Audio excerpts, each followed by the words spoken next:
Jun! Jun! Karen, Diyos ko, kanina pa kita hinahanap.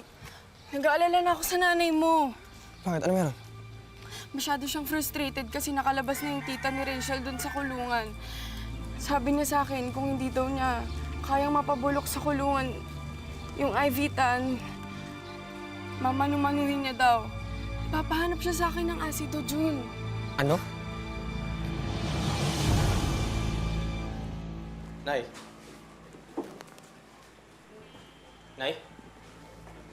Kuya, Gigi, ano, Nay? nakabihis. Aalis daw. May pupuntahan lang. Saan daw pupunta? Parang sabi niya sa Maynila ata.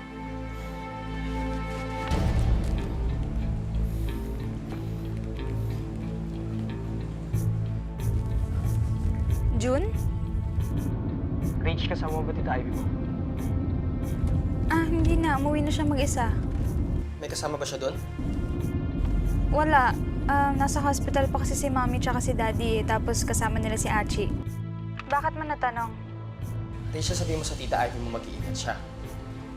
Kasi susugod na naman daw dyan, sabi ni Gigi. Oh my gosh, sige, I'll call her. Sige, bye-bye.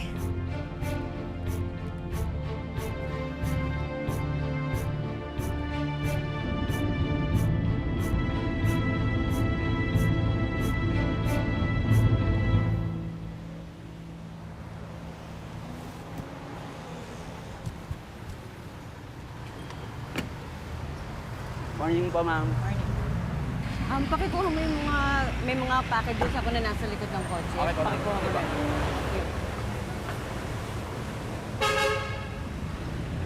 Ivy!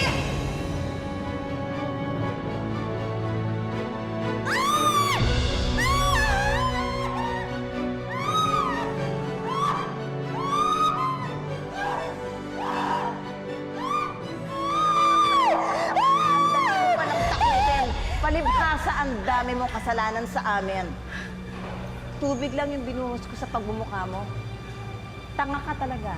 OA ka pa. Iya ka? Ikaw, kaya namatay ang asawa mo dahil sa bulok na ugali mo. Kasi bulok ng pagmumukha mo!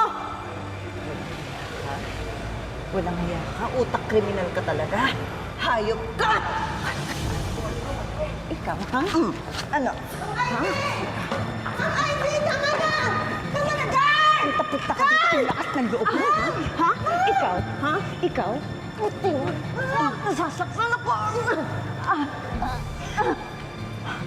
Sa susunod, nagawin mo ulit ito? Ha? Yung kabilang pisngi mo, sasabuyan ko ng asin. Naiintindihan mo? Huh?